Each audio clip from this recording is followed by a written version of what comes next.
많은 국민들께서 정말 충격 속에 사건을 접하셨을 것 같은데요. 이재명 대표의 부산 피습 사건입니다. 오늘 관련해서 장유미 변호사, 김준일 뉴스톱 수석 에디터 두 분 모시고 관련한 자세한 말씀 들어보도록 하겠습니다. 두 분 어서 오십시오. 네, 안녕하세요. 예, 안녕하세요. 예, 새해부터 정말 충격적인 소식이었어요. 정치권, 여의도 정치권에는 그야말로 이래가지고 선거운동 앞으로 어떻게 해야 되냐 뭐 이런 얘기들도 나오는 것 같은데 우선 장유미 변호사님 어떻게 보셨어요? 지금 총선기획단 대변인 맡고 계시죠? 예, 그렇습니다. 일단 너무 놀랐고요. 네. 속보로 1보, 2보 형식으로 뜨는데 이게 사실인가라는 생각이 일단 들 정도로 이제 놀라움을 금치 못했고 주변에서도 그런 이야기 하시더라고요. 그러니까 너무 큰 뉴스고 충격적인 뉴스다 보니까 이제 뉴스를 계속 이제 들어가서 보고 하는데 그 장면이 또 여과 없이 언론을 통해서 나온 부분에 대해서 굉장히 놀랐다라고 이야기하시는 분들 많았고 그러면서 여러 정치적 파장에 대해서도 뭐 미리부터 전망 나오고 하고 있지만 저는 근본적으로는 정말 뭐 외신에서도 지적을 했다시피 양극화의 어떤 이 한 단면이 이런 식의 범죄로 나오는구나 좀 안타까웠습니다. 진짜 어제 보니까 해외 주요 외신들도 앞다퉈서 보도를 하고 있더라고요. 김준일 에디터 어떻게 보셨어요? 일단 어제 아마 오전 10시 27분쯤에 이제 사건이 벌어지고 저도 속보로 한 10시 반쯤 본 것 같아요. 일단 충격 받았고요. 뭐 많은 분들이 지적을 하고 있지만 당연히 이제 민주주의에서의 폭력은 절대 안 된다라는 건데 우리나라의 이 민주주의의 이 역사를 봤을 때 굉장히 많은 테러들이 있었어요. 사실 네. 해방 이후에는 이제 백색 테러, 적색 테러가 있어가지고 다 중요한 정치 지도자를 암살하는 뭐 이때면은 여운형 선생이라든지 뭐 굉장히 많은 사람들이 이제 뭐 김구도 그렇고 네. 뭐 좌우를 가리지 않고 이제 암살당하는 이런 일들이 있었고요. 그리고 이제 이게 좀 뜸해졌나 싶었는데 최근에 다시 뭐 지금 발생을 많이 하는 것 같습니다. 그래서 저는 굉장히 좀 우려되는 게 두 가지 측면인데 사실 예전에는 이런 노선 경쟁을 하면서 그렇다면은 좀 상대 진영에 대한 적개심, 적의를 많이 드러냈는데 요즘에는 내부에서도 그런 적개심들이 좀 너무 많이 드러나고 있다. 물론 이분이 어떤 지금 정치 성향을 가지고 있고 어떻게 했는지는 알 수가 없어요. 한데 굉장히 누구는 뭐 서로의 멸칭을 부르면서 서로 이렇게 하는 게 내부의 어떤 정치 내전 같은 상황을 만들면서 좀 증오와 적개심을 불러일으키는 거 아닌가. 이거를 정치인들도 조금 주의를 할 필요가 있겠다 이 생각이 많이 듭니다. 대표적인 게 예를 들면 송영길 대표가 그 재작년 3월에 신촌에서 유세하다가 망치로 맞았잖아요. 그때 표모 씨 유튜버 표모 씨인데 그분은 정치 성향을 정확하게 뭐 규정하기는 그렇지만은 크게 보면은 진보 진영이에요. 주한미군 철수 주장하고 뭐 이런 분인데 본인의 마음에 들지 않는다고 송 대표의 머리를 망치로 가격을 한 거거든요. 그러니까 이렇게 극단적인 조금 것들이 진영 내부에서도 좀 많이 나오고 이런 게 진짜 큰일이다. 대한민국. 이거를 조금 통합과 화해 정치를 좀 해야 되는데 대통령도 저러고 있고 연초부터 또 이념 카르텔 얘기하고 있고 야 이거 누가 이걸 수습을 하나 좀 걱정이 많이 되는 하루였습니다. 그러니까요. 지금 보면 실제로 뭐 아직 그 경찰에서 이분에 대한 혐의 사실 그리고 또 뭐 어떤 범위가 있었던 것인지 그리고 왜 이렇게 여러 군데를 계속 이재명 대표를 따라다녔던 거 아니에요? 그러니까 계획된 범행의 배후는 있는지 있다면 누구인지 뭐 이런 것들을 명명백백하게 밝혀야 될 것 같은데 지금 상황을 보면 그 보도 내용을 종합을 해보면 평소에 굉장히 조용했던 분이라는 거잖아요. 뭐 특별한 정치 성향을 막 드러내면서 막 동네에서 막 갈등하고 이랬던 분은 아니었다. 그런데 그 종이로 만든 아이들 왕관 같은 거를 이제 쓰고 기자들 그 일문일답하는 사이를 뚫고 들어와가지고 이제 이런 일이 벌어진 건데 뭐 경호 문제도 나오고 그런 것 같아요. 그러니까 민주당 안에서 예전부터 경호 막 하라 그랬는데 왜 안 되냐 이런 비판도 나온다면서요. 이게 경찰 내규에 따라서 경찰은 이제 신변보호 장치를 하고 있었다라는 취지인데 그때 이제 교통과 시민들의 안전 물론 이 당대표에 대한 경호의 의미도 있지만 현장에 나가 있던 경찰이 한 뭐 40여 명인가요? 뭐 그 정도였다라는 건데 이게 규정상은 일단은 이게 선거 국면이 아니면은 뭐 당대표를 특별히 경찰에서 별도로 경호할 수 있는 근거는 없다라는 게 경찰 측 설명인데요. 네. 그럼에도 불구하고 그 현장에서 제대로 대처를 하지 못했다는 점에 대해서는 비판을 면하기 어려워 보이는 부분이 있습니다. 네. 이 가해자 이 같은 경우에는 뭐 직전에 부산에 그 어떤 일정을 소화할 때도 같이 있었어요. 예, 네. 동선이 좀 파악된 부분도 있지 않습니까? 그리고 사람이 굉장히 많은 상황에서 펜을 가장해서 온 상황인데 사실 범상치가 않아요. 이제 뭐 색종이 같은 걸로 만든 왕건을 쓰고 있달지 좀 경계를 너무 소홀히 한 거 아닌가라고 해서 이제 거의 직후에 한동훈 비대위원장뿐만 아니라 이제 경호를 경찰 차원에서 강화하겠다라고 하는데 이건 뭐 사후약 방문이죠. 그래서 좀 아쉽고 이런 부분에 대해서 꼭 선거 때만 더 경호를 강화할 필요가 있는가. 왜냐하면 짚어주신 대로 이런 전례가 최근에도 있었던 거고요. 일본 같은 경우에도 총리가 그러니까요. 또 테러로 사망했던 네. 그런 일이 있는데 이런 부분에 대해서 경각심을 정말 가질 필요가 있다 이런 생각 듭니다.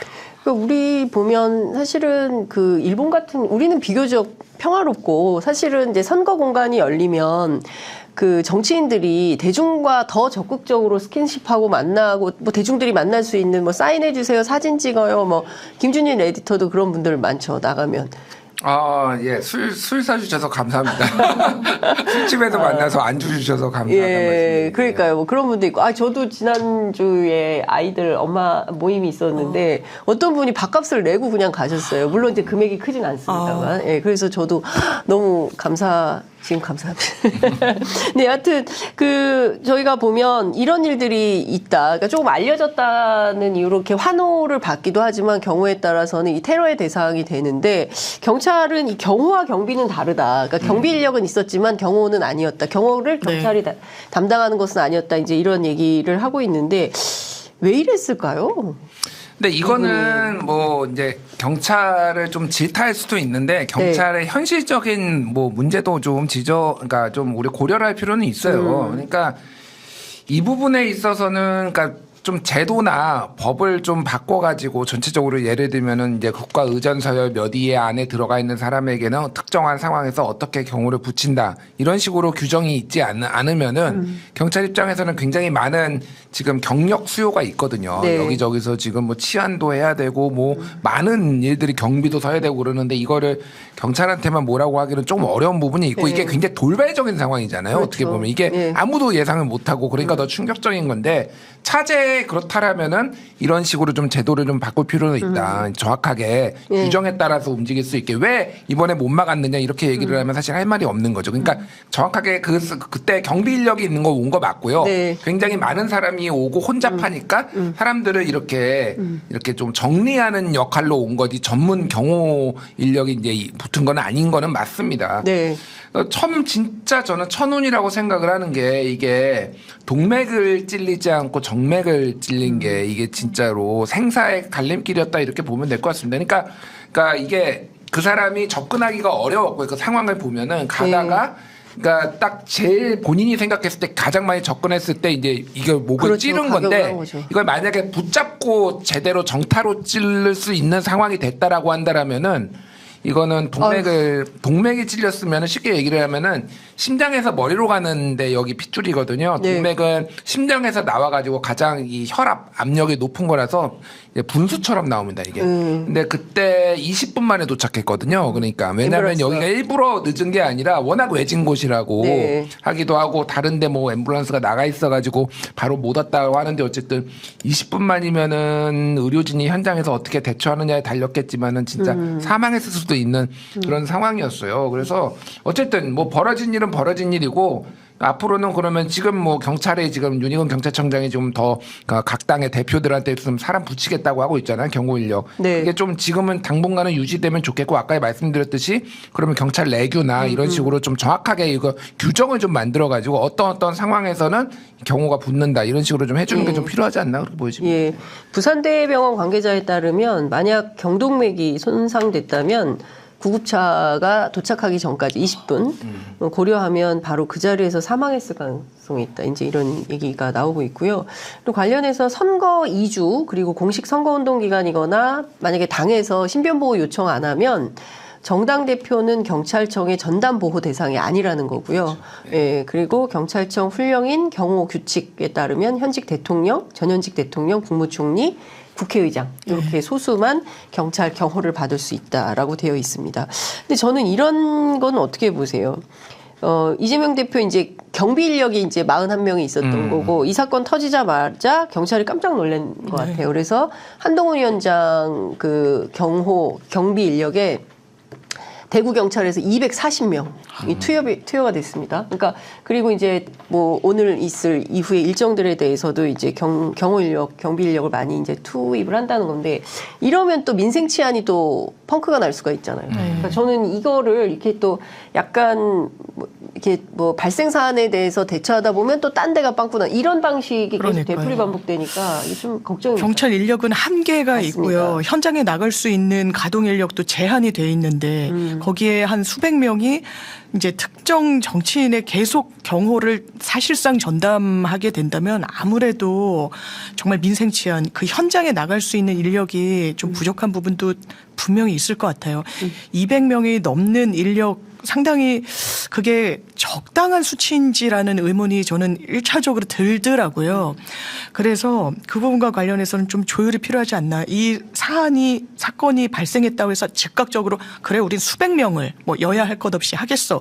이건 너무 간단한 해결책이고 이런 간단한 해결책이 정답인 경우는 많이 못 본 경우들이 있었어 가지고요.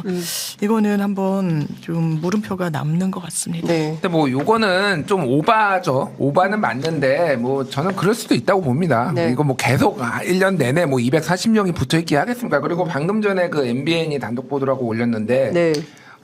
한동훈 비대위원장의 위해를 가하겠다는 40대가 지금 경찰에 붙잡혔다라는 거예요. 예, 그래서 SNS 오픈 채팅방에 뭐 광주 경찰청에 내일 오면은 뭐 어떻게 하겠다 뭐 이런 거를 올린 사람인데 이게 뭐 본인의 입장에서는 그냥 실제 행동 개혁을 얘기한 게 아니라 그런 뭐 좀 분풀이 네. 뭐 이렇게 뭐 혐오 감정 이런 거 드러냈을지어도 지금 이런 상황이면은 굉장히 예민할 수 있잖아요. 그렇죠. 그러니까 뭐 이 사람도 좀 잘못을 한 거고 이런 상황이면은 많이 붙여야죠. 뭐 네. 그거를 이제 뭐 뭐라고 좀 하기는 그렇고 그렇죠. 다만 아까 말씀드렸듯이 이제 이게 맨날 이렇게 뭐 하나 터지면은 쫙 붙였다가 그러니까. 또 아무 일 없으면 또 다 쭉 빼고 빠졌다가. 뭐 이렇게 하는 게 맞느냐. 네. 아까 전에 제가 국가 의전 서열로 하면 좋겠다고 말씀드렸는데 네. 1위 대통령, 2위 국회의장, 3위 대법원장, 3위가 헌법재판소장하고 대법원장, 5위가 국무총리, 6위가 중앙선거관리위원회 위원장. 이거는 이분은 왜 이렇게 높은지 모르겠습니다.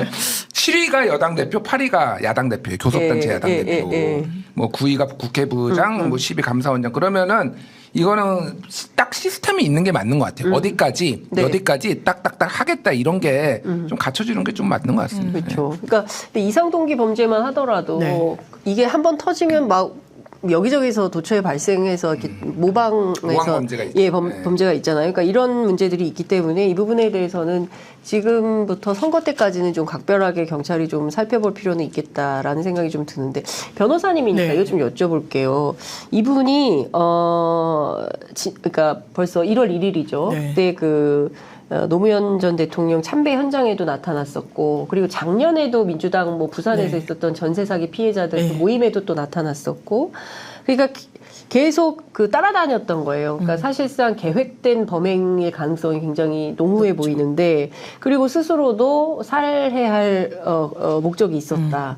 그리고 경찰이 그래서 이제 살인미수 혐의를 적용한다 이런 건데 자, 우리 부산 경찰에서 어느 지점에 좀 포커스를 두고 수사해야 된다고 일단은 살인 미수 혐의를 적용할 것이라고 했는데 살인 미수 혐의를 적용하는 게 맞아 보이고요. 네. 일단은 동기와 그 방법에 대해서 수사를 해야 될 수밖에 없을 텐데요. 네. 방법이란 건 얼추 지금까지 나온 부분을 보면은 굉장히 계획적이고 고의성이 있다라고 보이는 부분이 있죠. 흉기를 미리 확보를 하고 인터넷 등을 통해서 구입을 했다라고 하고 지금 종전에 남아있는 이런 동선들을 보더라도 사실상 이재명 대표의 주의를 맴돌기도 했습니다. 이거는 가해 의사를 갖고 상당 기간 준비를 했다라고 보여집니다. 이어지는 지점인 거예요.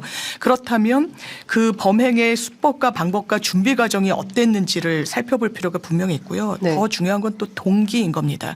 처음에 이 테러 사건이 발생했을 때 묵비권을 행사한다라는 보도가 있었어요. 맞아요. 예. 처음에는 함구했습니다. 이게 박근혜 전 대통령이 신촌에서 피습을 당했을 때 그 당시에 가해자 같은 경우에는 처음에 보도가 제 기억에 맞다면 좀 횡설수설했다라는 취지였어요. 그래서 이거는 뭔가 좀 정신적인 이슈가 있을 수 있는 피의자구나라고 했었는데 함구한다는 건 본인을 방어한다라는 의미거든요. 그렇다면 대단히 어쨌든 수사 과정에서는 본인에게 이롭게 전략적으로 접근하고 있다라는 신호로 좀 읽히는 부분이 있습니다. 그런데 나중에는 계속해서 추궁하고 종용하고 이 동선과 관련해서 객관적인 물증을 제시하면은 부인할 도리가 없거든요. 그러면 살인이라는 이 범죄에 대해서 양형 기준표를 보면요. 동기라는 게 상당히 중요합니다. 다른 범죄보다 더 그래요. 이게 이를테면 원한에 의해서 너무 오랜 기간 쌓여왔던 본인이 피해를 본 부분에 대해서 이런 범행으로 이어졌다라고 하면 참작할 만한 동기가 있는지 없는지를 보는 거거든요. 이거는 사실 정치적인 테러 성격이고요. 본인과 정치적인 입장을 같이 하든 달리 하든 이런 식의 범행은 대단히 동기도 좋지 않다라고 볼 수밖에 없어서 뭐 당연하지만 영장은 발부될 거고요. 다만 수사 과정 중에서는 지금 말씀드린 이 지점들을 정확하게 파악해야 사실 이런 유사한 범행을 또 막을 수 있지 않겠습니까? 예.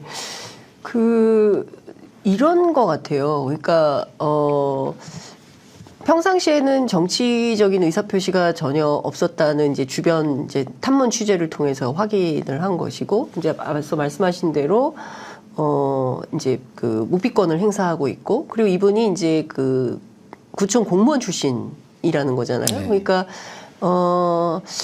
왜 그랬을까? 그리고 또 보도에 따르면 뭐 이재명 대표가 대통령 되는 것을 원하지 않아서 그랬다라는 언론 보도도 있었던 것 같은데 그런 뭐 팩트 체킹도 좀 필요할 것 같다라는 생각이 좀 드는데 예컨대 이분이 이제 끌려가는 과정이나 이런 걸 보면 또 바로 또 이제 잡혀서 그 경찰차를 타고 간단 말이죠. 네. 이런 등등을 봤을 때 왜 그랬을까에 대한 그 궁금증은 계속 폭증하는 것 같습니다. 저도 궁금해요. 네. 진짜 왜 그랬는지. 그러니까 이런 분들의 어떤 정신 상태라는 게 굉장히 우리가 생각하는 거하고 조금 많이 다를 수가 있고, 뭐 정신 이상자다라는 게 아니라 굉장히 특정 부분에 있어서 굉장히 집착하거나 약간 과대망상적인 뭐 경향성을 보이는 경우도 있기 때문에 이게 그러니까 내가 누군가를 싫어하는 거하고 그거를 행동에 옮기는 거하고 완전히 다른 차원의 문제거든요. 그렇죠. 저도 싫어하는 사람 굉장히 많습니다. 그런다고 제가 흉기 들고 가가지고 그 사람 막 찌르겠다라는 생각도 안 해요, 저는. 그렇죠. 네, 그거는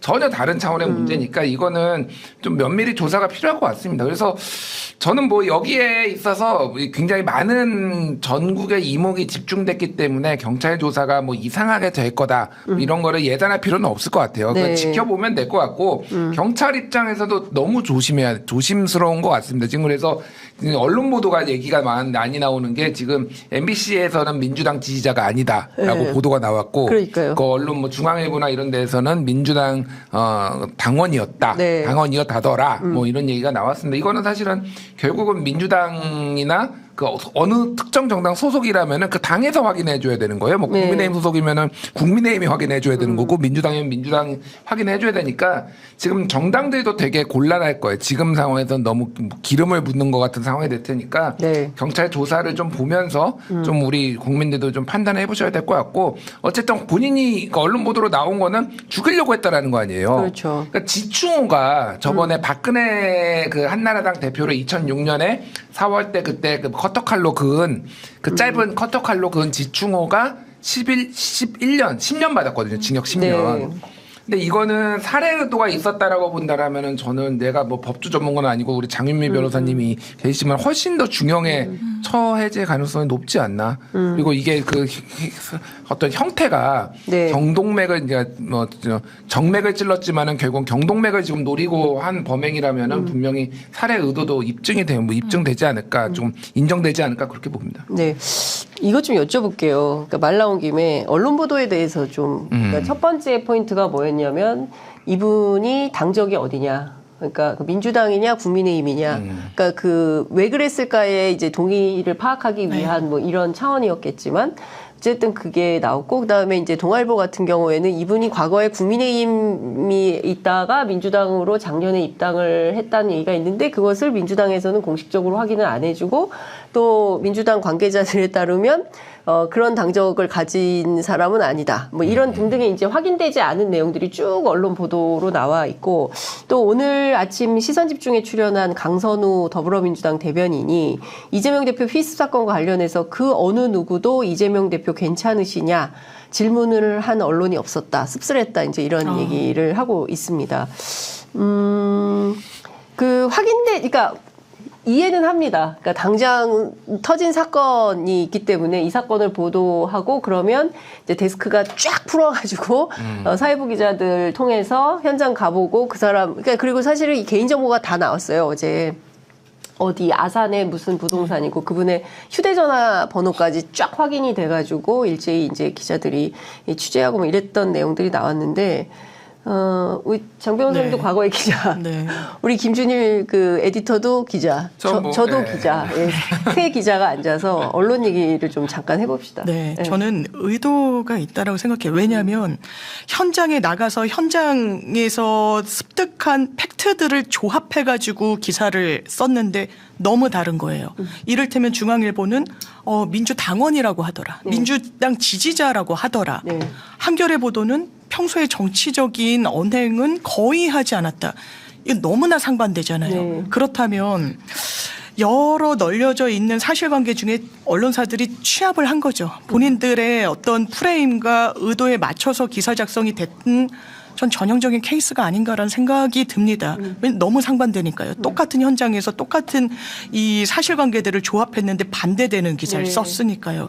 저는 이거를 아까 강선우 대변인도 이야기를 했다시피 그러면 건강은 괜찮은지 이 부분에 대해서 정말 기자들이 물었어야 된다라고 생각합니다. 사람이 다쳤잖아요. 당 대표든 야당 대표 이런 걸 지우더라도요. 그런데 저는 첫 일성으로 기사를 너무나 놀라운 기사이기 때문에 속보를 보잖아요. 근데 이 피해자의 인적사항에 대해서 이를테면 뭐 60대 남성이랄지 이런 부분이 나오는 게 어떻게 보면 자연스러운 건데 민주당원이 아니다가 속보로 떴던 게 대단히 어색하다는 생각이 들었습니다. 그러면 민주당원이라면요. 이걸 어떻게 해석하고자 하는 그런 의도가 담겨 있는 것인가. 이른바 친명이니 비명이니 반명이니 이 구도 속에서 이 테러 사건도 조망하려고 하는구나.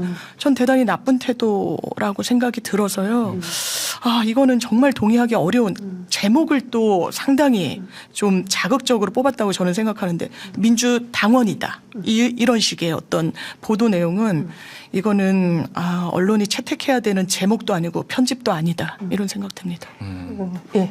예, 그러니까 동의하는 부분도 있고 안 되는 부분도 있는데 일단 네. 동의하는 부분 말씀드리면은 각 언론들이 본인들이 조금 취득한 정보를 취사 선택한 것 같아요. 유리하거나 이게 워낙 정치적으로 파장이 큰 사안이다 보니까 예를 들면은 이게 이제 제목이 중앙일보는 단독 이웃들 하고 이제 요거를 해가지고 이재명 습격범은 민주당원 법 없이도 살 사람. 근데 이거는 사실은 이 사람이 민주당원인지 아닌지 확인이 안 되면은 이런 식으로는 원칙적으로 안 하는 게 맞아요. 네. 그러니까 전원으로 이거를 게다가 이 전원을 한 사람이 정말로 신뢰감이 있거나 신인도가 높은 사람이면 모르겠는데 그게 아니라고 한다라면 이 사람도 당원인지 여부를 공식적으로 확인한 게 아니잖아요. 그러니까 좀 매우 조금 의도를 가지고 어느 정도 했다라고 보는 거는 이제 맞는 것 같습니다.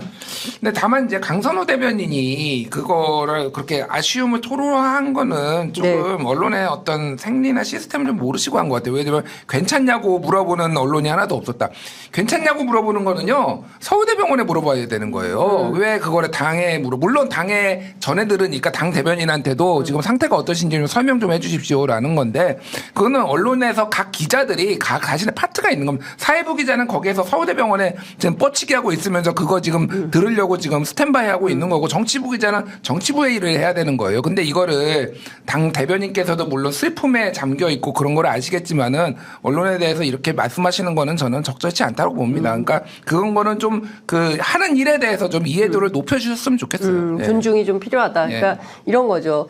그 데스크에서 누군가는 서울대병원으로 보내서 이제 건강 체크를 하고 누군가는 정치 야당 파트, 누군가는 여당 파트 이걸 다 맡아서 미션을 주고 내가 시킨 일만 기자들은 하다 보니까 이제 그런 거 말고 빨리 해서 보내야 돼서 이제 이런 일이 있었다. 이런 서운함은 좀 다르게 달리 봐야 된다. 이제 이런 말씀 좀 주셨습니다. 근데 저는 제가 기자로서 지적하고 싶은 것은 우리 언론이 좀 과도하게 정쟁에 우리도 같이 선수로 뛰고 있는 거 아닌가, 언론 스스로. 그래서, 이제 딱 목표를 정하고 이 구도 안에 담으려고 하는 거죠. 그러니까 저는 그게 각사마다 그게 너무 뚜렷하게 보인다. 그런데 이 언론의 관행과 태도를 언론 스스로 벗어나지 않으면 이런 혐오 범죄 같은 경우는 계속 생길 수밖에 없다. 막을 길이 없다라는 생각이 좀 듭니다. 그러니까 물론 기자들 마음도 이해는 가요. 그런 기사, 정책 기사 쓰면 조회수가 낮아요. 아무도 안 봐요. 정쟁 기사를 써야 조회수가 폭발합니다.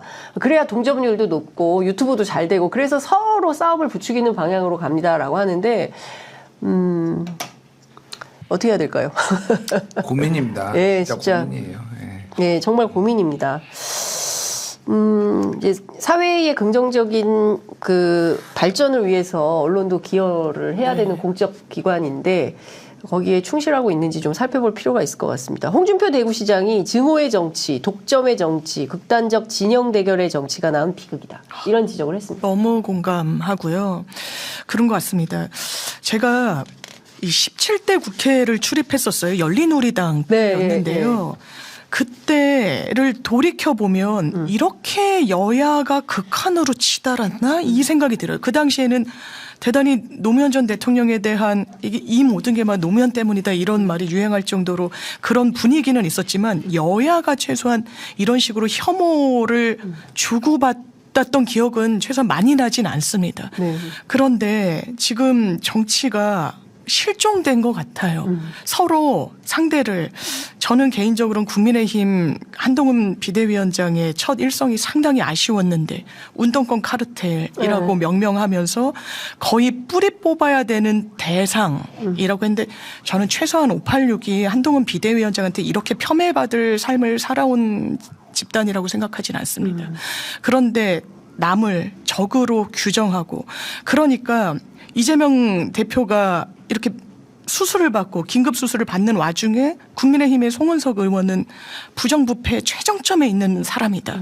이런 식의 또 말을 합니다. 이거는 사람이 사람에 대해서 태할 태도는 아니라는 생각이 들고요. 정치가 왜 이렇게 됐는가. 서로 이런 말을 내뱉으면 그 바깥에서 또 강성 지지층들이 이걸 가속화하고 그게 다시 한번 정치권에 영향을 주면서 서로 이 힐난과 비난과 혐오의 말을 주고받는 이런 세태 이거는 기본적으로 풀어야 되는 건요. 언론의 영향과 역할도 있겠지만 전 정치인들이라고 생각해요. 이제 정말 타인을 타당을 반대 진영을 적으로 규정짓는 말은 이번 일을 계기로 정말 하지 말아야 된다고 생각합니다. 어떻게 생각하세요? 홍준표 시장님은 굉장히 맞는 말씀을 많이 하세요. 본인 얘기 아닐 때는 진짜 잘 맞습니다. 네. 항상 제가 굉장히 존중하고 그러는데 본인 얘기와 관련해서는 안 맞는 말이거나 사리에 안 맞는 말씀을 많이 하십니다. 저는 뭐 증오의 정치, 독점의 정치, 극단적인 진영 대결의 정치가 낳은 비극이다라는 말씀에 동의하고요. 다만 홍 시장님이 이거에 대해서 일조하지는 않으셨는지 조금 본인이 한번 생각을 해보시면 좋겠다 이런 생각이 듭니다. 그리고 이거는 전 세계적인 트렌드인 것 같아요. 이게 그러니까 좀 양극화, 정치적 양극화. 그러니까 양극화라는 게 꼭 양당 정치로만 수렴되는 게 그게 아니라 예를 들면은 예전에 미국에서도 이제 그 연구가 많이 있는데 과거에는 이제 소위 말하는 스윙부터 중도층이 이제 두터운 이런 형태였다라면은 지금은 쌍봉낙타가 됐다라는 거예요. 그러니까 지지자들이 쌍봉낙타가 돼가지고 가운데가 이제 줄어드는 이제 비어 있는 이런 현상을 말하는 겁니다. 그래서 그런 부분에 있어서는 굉장히 전 세계적인 트렌드고 이제 이게 미디어 환경의 변화라든지 여러 가지 뭐 팍스뉴스의 등장이라든지 이건 우리가 유튜브로 방송을 하고 있지만은 네. 유튜브 저널리즘이나 이런 것도 굉장히 영향을 많이 미치는 그렇죠. 알고리즘이 계속 이제 보여주는 것만 보여주고 그런 것들도 영향을 미치는 것 같습니다. 그래서 이거는 여러 가지 의식적으로 노력을 하지 않으면 안 돼요. 첫 번째. 그리고 두 번째는 제도적으로 뭔가를 뒷받침하지 않으면 안 됩니다. 이거를 사람들한테 정치인한테 야, 너 이런 거 하지 마라고 해서 변하지 않아요. 왜냐하면 정치인들은 그게 가장 빠른 길이고 가장 내가 지지를 얻어서 내가 권력을 획득하는 길인 걸 아는데 이걸 안 할까요? 그러니까 그거를 민주주의에 대해서 지켜야 된다라는 생각이 있으면은 시민들이나 정치인들이 이거를 제도적으로 어떻게 막을 수 있을 것인가, 보완할 것인가를 좀 생각을 해봐야 될 것 같습니다. 그러니까 예를 들면은 양당제가 문제라면은 다당제가 될 수 있게 한다든지 아니면은 네. 어떤 뭐 그런 혐오의 발언이나 이런 것들이 문제가 된다라면 표현의 자유를 침해하지 않는 선에서 어떻게 뭐 제도적인 보완을 한다든지 여러 가지의 그런 대안들을 좀 고민을 해봐야 할 때가 아닌가 그렇게 보여집니다. 네. 네. 그러니까 이제 굉장히 중요한 포인트인데 정치인들은 제도 변화를 만들 수 있는 힘이 있는 사람들이잖아요. 그러니까 이를테면은 혐오 발언 같은 거를 하면 안 돼. 범죄야. 처벌받아.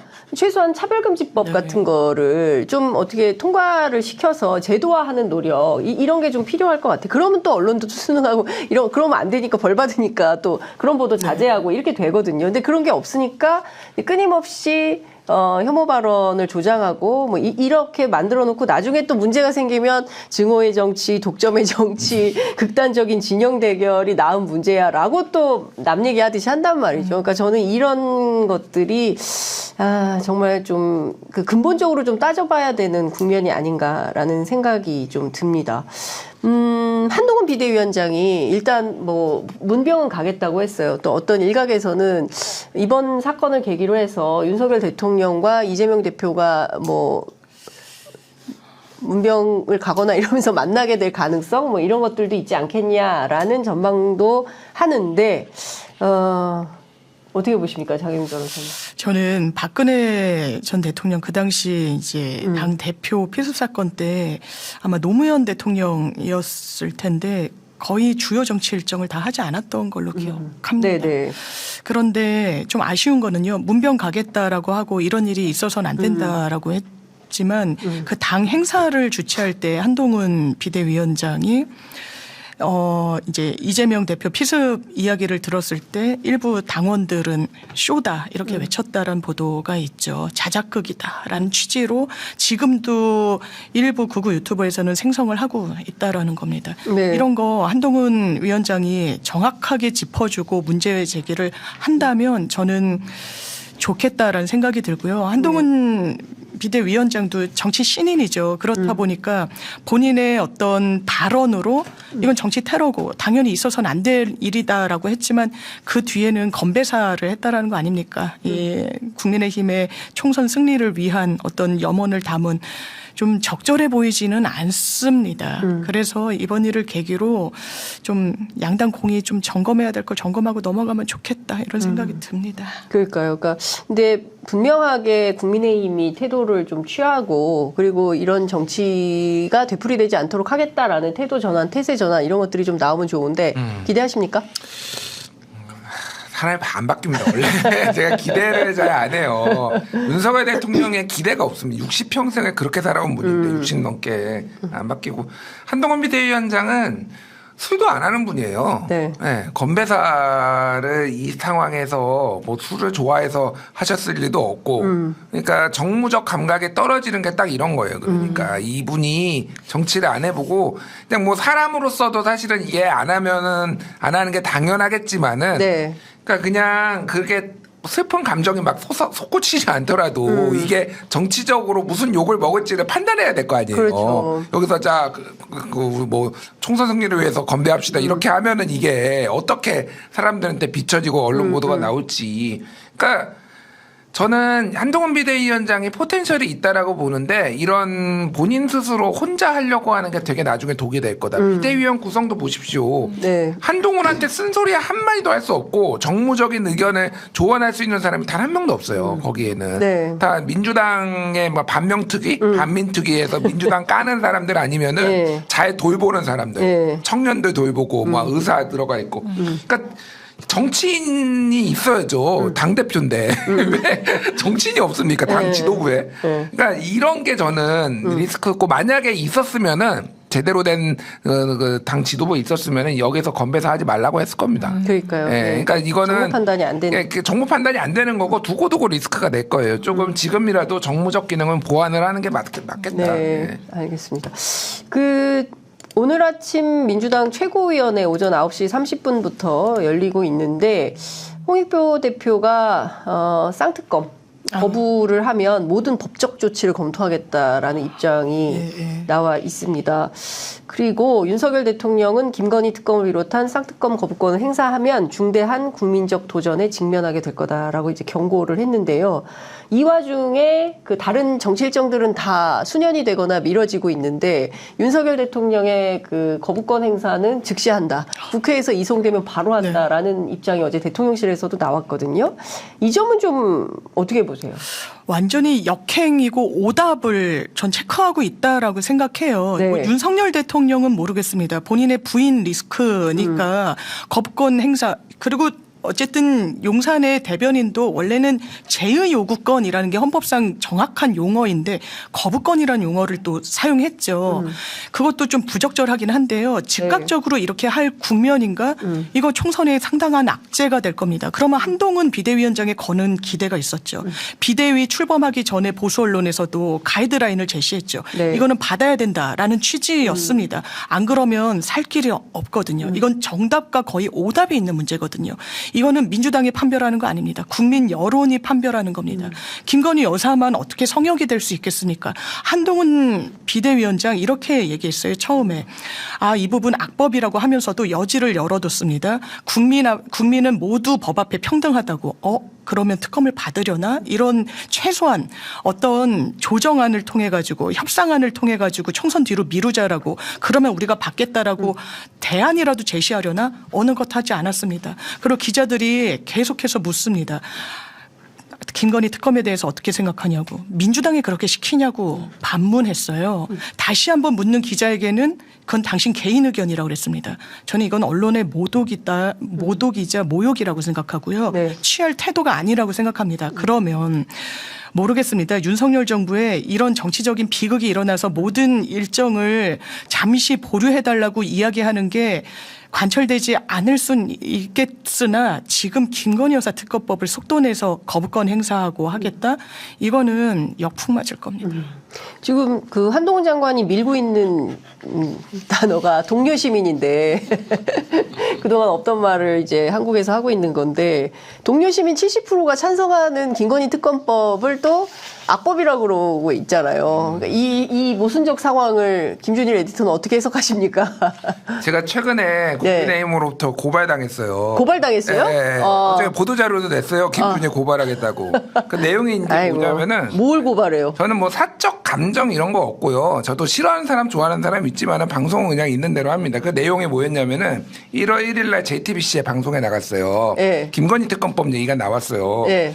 김건희 특검법을 한동훈 비대위원장이 받겠냐, 뭔가 처리를 뭔가 새롭게 하는 뭐 기대감을 뭐 이런저런 얘기를 하니까 택도 없는 얘기다. 한동훈 법무부 장관이 그 김건희 그 도이치모터스 수사, 정확하게는 그 도이치모터스 주가 조작과 관련해서 그 공범들 수사한 그 공소유지를 한 그 검사 2명을 다 인사발령 내버렸다. 네. 그래가지고 다 날려버렸다. 한 명은 심지어 본인의 그 뭐 동의도 없이 해외로 파견버려버렸다. 이 얘기했거든요. 이게 사실이 아니다라고 한동훈을 명예훼손했다고 지금 저를 고발을 했습니다. 한동훈 위원장이 고발한 거예요? 한동훈 위원장이 한 게 아니라 국민의힘에서 했는데 그거 내용인즉슨 한동훈 위원장의 한동훈 위원장의 명예를 훼손했다고. 자, 그래서 제가 어제 페북에도 썼는데 뭐 이거는 이게 관련된 내용이라서 제가 말씀드린 거예요. 그래서 그러면은 이거는 법무부가 그런 의도가 있었는지 아닌지를 알 수가 없죠. 제가 그거 그렇게 주장한다고 그게 사실입니까?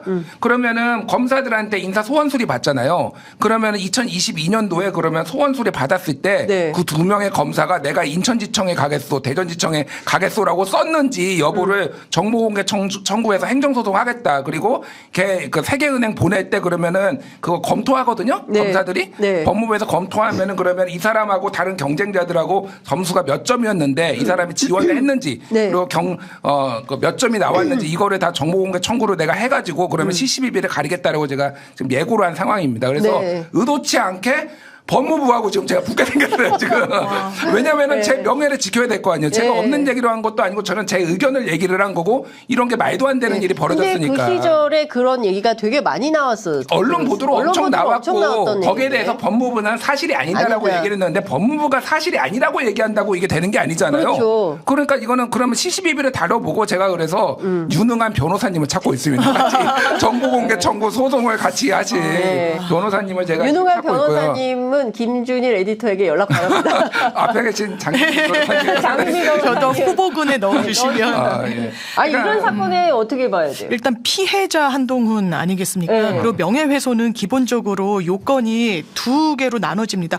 허위 사실인지 사실적시인지. 근데 고발했다는 건 이제 피해자를 보호하기 위해서 고발이라는 형식을 취하는 거예요. 고소는 피해자가 직접 해야 되거든요. 네. 이제 고발이란 건 제3자도 할 수 있다 보니까 고발의 형식을 취해서 하는 건데 그러면 첫 관문은 이게 사실인지 아닌지예요. 그럼 짚어주신 대로 이런 검사들이 어떤 본인의 어떤 그 해외에 나가기를 원했는지 안 했는지 이런 부분과 관련해서 허위사실 적시 명예훼손으로 고발을 했을 테니까요. 사실적시라고는 하지 않았을 테니까요. 네. 그러면 그 부분과 관련해서 입증해내야 되는 겁니다. 어쨌든 저희가 그게 팩트였다. 그러면 그 자료가 저희한테 있는 건 아니잖아요. 네. 정정당당하면 그 부분에 대해서 다 정보공개 청구에 응하고 해야 되는 거죠. 그러니까 제가 말하는 거는 이런 거 가지고도 지금 국민의힘이 제가 무슨 완전 무슨 이준석 하버드 학력이 줘서 말도 안 되는 거를 무슨 음모론 한 것도 아니고 이미 언론 보도에 네. 다 나가지고 문제가 되고 뭐 법무부에서 해명한 것들 이런 거를 얘기를 한 걸 가지고 고발을 하는데 네. 김건희 특검과 관련해서 네. 뭐가 바뀌겠습니까?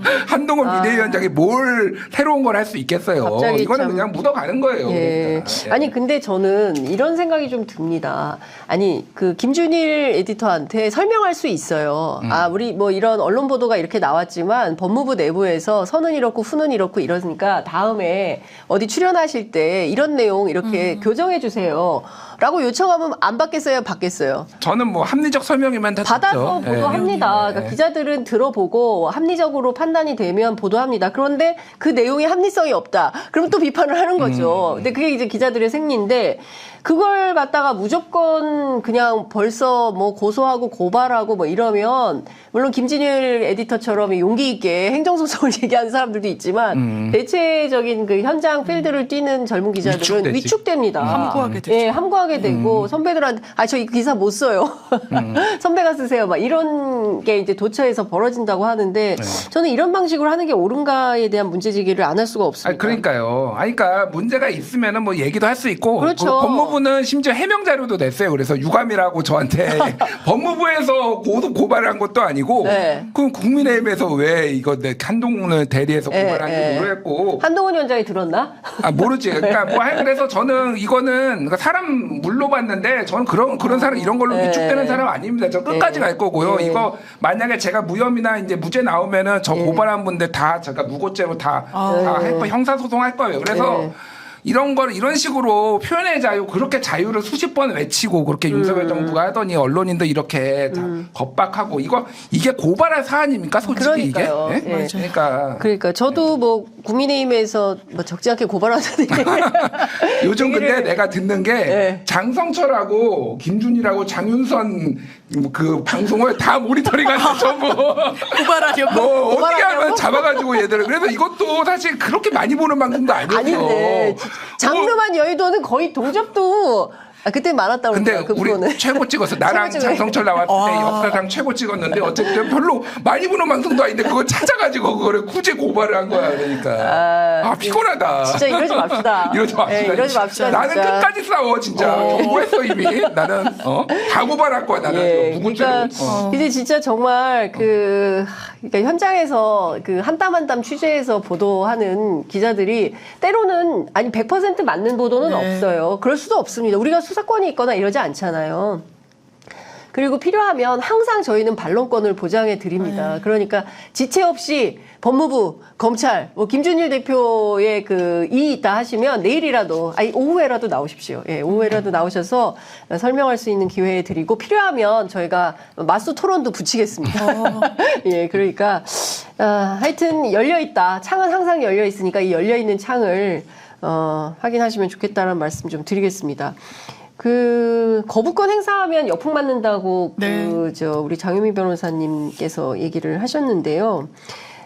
기자들한테 윤재욱 원내대표가 이제 새해 첫 백브리핑 하면서 기자들이 막 김건희 특검법 어떻게 할 거냐고 막 물어보니까 연초니까 좀 서로 불편해지면 하지 맙시다. 안 하는 게 좋겠다. 막 이렇게 얘기를 했어요. 그런데 지금 국민 여론은 명품백 사건 네. 있죠. 이거 있죠. 도이치 특검 있죠. 이 등등, 아니, 도이치 특검이래. 도이치모터스 주가 조작 의혹 사건에 대한 김건희 여사 특검법 있죠. 이런 등등에 대해서 말을 좀 해라. 에? 고소고발할 게 아니라 대통령과 김건희 여사 나와서 명명백백하게 왜 명품백을 그렇게 받은 건지, 남북관계 문제에 대해서 왜 그런 발언을 한 것인지 등등에 대해서 말을 해야 될 거 아닙니까? 맞습니다. 네. 이게 특검이 왜 정당성을 확보하게 됐냐면요. 네. 검찰이 정말 국민의힘에서 이야기하는 대로 도이치모터스 사건과 관련한 김건희 여사 혐의가 없다라고 하면 무혐의로 종결하면 돼요. 네. 문제가 있다라고 하면 기소하면 되는 겁니다. 아무것도 하지 않았어요. 네. 그 부분과 관련해서 아니 문재인 정부 검찰에서 탈탈 털었는데도 혐의를 제대로 잡지 못했냐? 보통 피해자로 올라가면요. 그 부분은 소환 조사 원칙입니다. 하지 않았어요. 정확하게 문재인 정부 검찰이었습니까? 윤석열 검찰총장의 검찰로 보는 게 더 맞는 진단이겠죠. 아무것도 하지 않고 그러는 사이에 공범이라고 적시된 권오수 회장의 재판이 진행됐습니다. 거기에 재판부가 이렇게 기재합니다. 1차 주가 조작과 2차 주가 조작이 있는데 다 연이어서 계좌가 활용된 것은 김건희 여사 네. 계좌가 유일하다. 심지어 공소유지를 해서 검찰이 그 해당 재판에서 전화 매도를 직접 김건희 여사가 냈다라는 네. 사실까지도 언급을 하죠. 이걸 그냥 두는 게 이른바 공정과 상식입니까? 한동훈 장관이 비대위원장이 이야기한 것처럼 법 앞에 만민이 평등한 건가요? 이러는 사이에 또 어떤 사실을 국민들이 목도했습니까? 명품백을 받았어요. 300만 원이 넘는 파우치를 받았습니다. 그러면서 거기에 대해서는 대통령실에서 절차에 따라 보관하고 있다라고 하는데 그렇다면 정확하게 어떤 경위로 왜 받았고 그 사실관계를 대통령이 인식했는지 어디에 보관하고 있는지 이야기해야 되지 않겠습니까? 함구했습니다. 그러면서 특검법이 악법이라고 하죠. 악법이라는 건 특정인을 겨냥해서 법을 만들고 이러면은 모르겠습니다. 논란의 여지가 있을 거라고 생각해요. 그런데 악법이라고 짚는 여러 요소 중에 이 도이치모터스 사건과 관련해서 수사를 진행하다 인지하게 된 다른 사건, 이게 별건 수사를 열어놓기 때문에 문제가 있다라고 합니다. 지금요, 별건 수사라는 건 송영길 전 대표 케이스에서도 봤듯이요.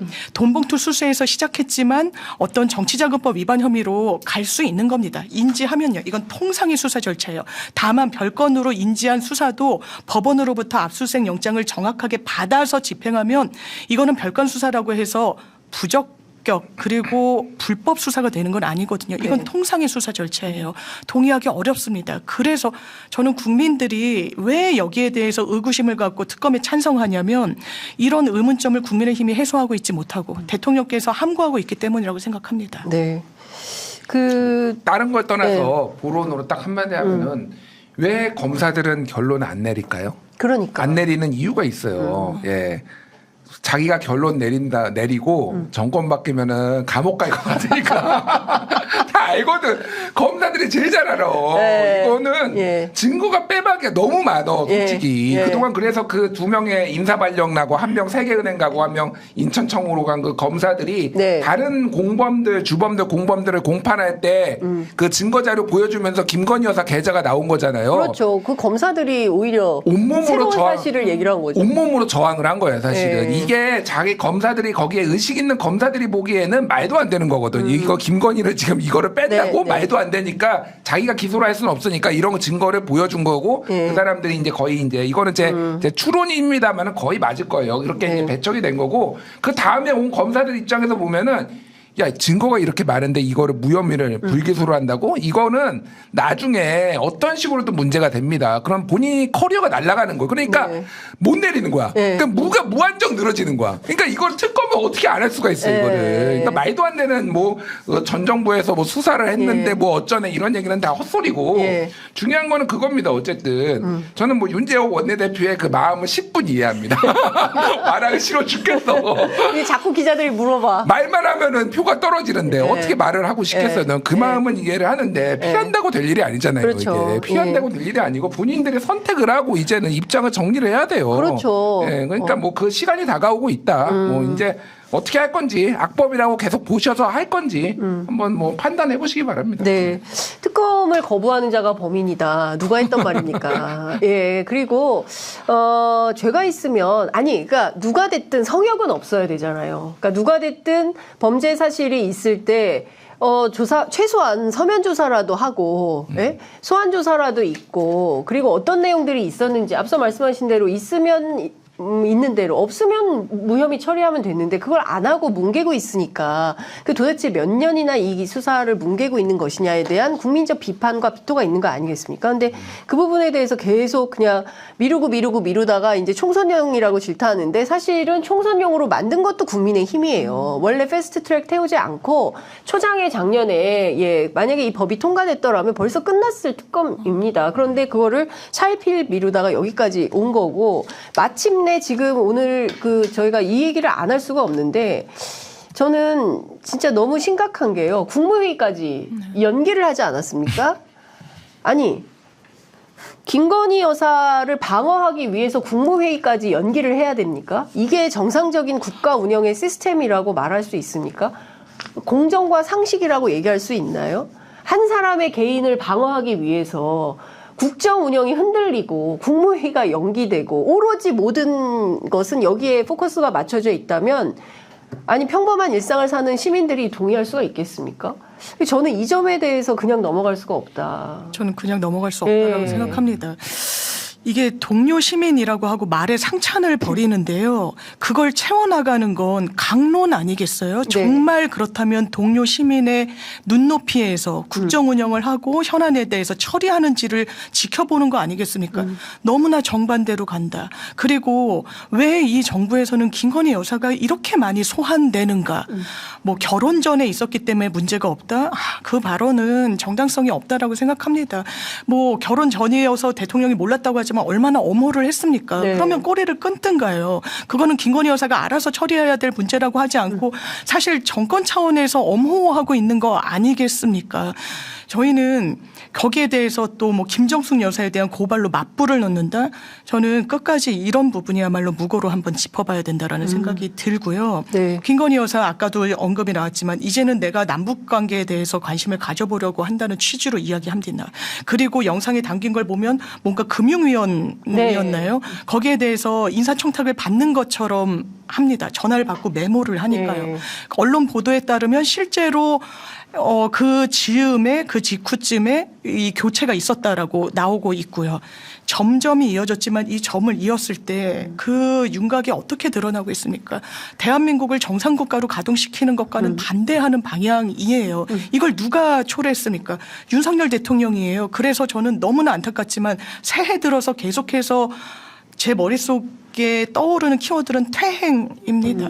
그거를 부인할 수 없다라고 봐요. 그 책임을 윤석열 정부가 정확하게 지어야 될 겁니다. 네. 제가 그 장윤미 변호사님 진짜 좋아하고 그러는 게 굉장히 정확한 말씀만 하세요.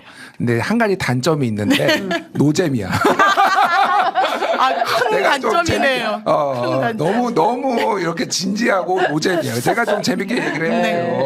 제가 최근에 1월 1일자 한겨레 시사종이 땡땡땡이라는 네. 프로그램에 나와서 이제 10년 전망 뭐 이런 거 했어요. 그거 100만 나왔다면서요. 100만은 아니고 하여간 많이 나왔어요. 네. 하여간에. 그래서 김건희 여사께 제가 충고를 드린 게 있거든요. 네. 그거를 좀 비슷한 네. 내용을 할게요. 네. 김건희 여사가 저보다 한 2살 많더라고요. 그래서 제가 누님이라고 부르겠습니다. 누님. 특검 받자. 아니 권오수도 집행유예 나왔어. 이게 사람들이 만족하지 못할 수 있겠지만은 주범도 집행유예 나오고 공범 중에는 일부는 무죄도 나왔어. 가담 정도가 났다고. 네. 이거 특검 받아봤자 이거 집행유예야. 누님 이거 안 받으면은 큰일 나. 이거 안 할 것 같아. 다음 총선에 그럼 총선 이후에는 특검 안 할 것 같아. 또 한다고. 3년 반 동안 내내 특검만 하다가 나중에 구속될 수도 있다고. 이번에 특검 받고 털자. 이게 누님 지금 그 남북관계 통일 지금 고민하시는 분이 이런 대범한 분이 지금 이런 거 지금 이렇게 사소한 거 지금 할 지금 상황인가? 이번에 특검 받고 털고 크게 하자.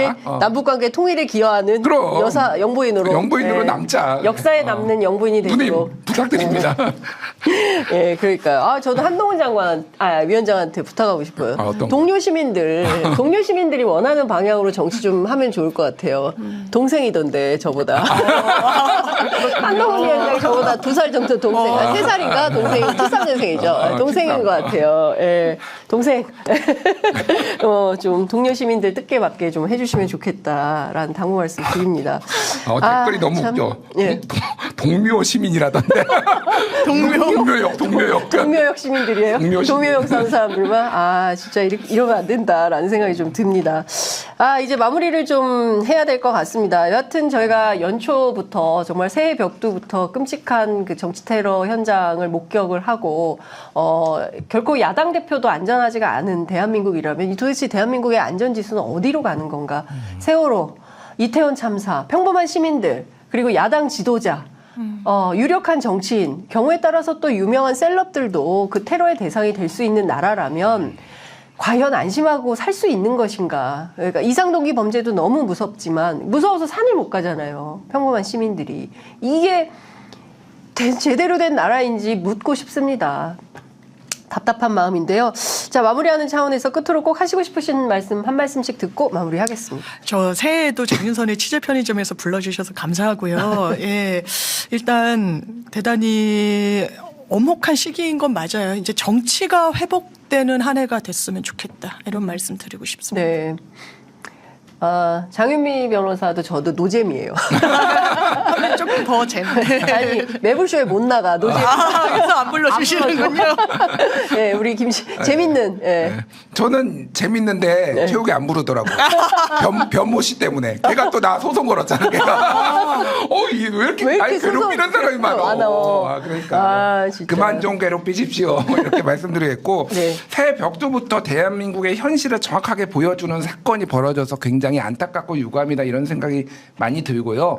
이번 총선이 굉장히 중요한 것 같고요. 사실은 총선 선거로만 모든 내 표를 한 표 행사하는 걸로만 나의 권리가 끝난다라고 생각하면 안 될 것 같아요. 이제는 더 이제 그 이후에 우리가 무엇을 해야 될 것인가 이런 문제를 바꿀 것인가를 어떤 입법이나 이런 걸로 조금 우리가 관심을 가져야 될 것 같고 저는 개인적으로 올해 좀 많은 일들을 좀 하려고 하는데 네. 하나 중에 하나가 개헌을 어떻게 해서든 해보자. 원포인트 개헌을 해보자. 이거를 너무 벌리면 안 되고 꼭 필요한 것부터 해야 된다고 생각을 합니다. 이 개헌을 훈련을 하지 않으면 안 되거든요. 네. 독일은 50년 동안 60번 개헌을 하는데 대한민국은 지금 87년 이후로 지금 40년이 다 돼가는데 개헌을 한 번은 못하고 있어요. 이게 지금 시대가 얼마나 많이 변했습니까? 그래서 개헌을 좀 해서 필요한 것부터 해서 우리가 조금 훈련을 하고 거기에 많은 사람들이 좀 동참했으면 좋겠고, 네. 예, 정치가 이렇게 저질이면은 대한민국도 더 이상 앞으로 나갈 수 없습니다. 네. 예, 꼭 그럼 같이 하셨으면 좋겠습니다. 예. 예. 거의 국회의장급. 개헌. 국회의장급, 기자다. 에디터다. 이런 생각이 좀 듭니다. 새해 벽두에 정말 안타까운 사건이 있었지만 그래도 저희가, 잃지 말아야 할 것은 진정성, 진심 그리고 대중과 함께하는 어떤 마음이 아닌가 싶습니다. 오늘 함께해 주셔서 너무 감사하고요. 저희가 종종 두 분 모셔서 좋은 말씀 듣도록 하겠습니다. 말씀 잘 들었습니다. 감사합니다. 고맙습니다. 감사합니다.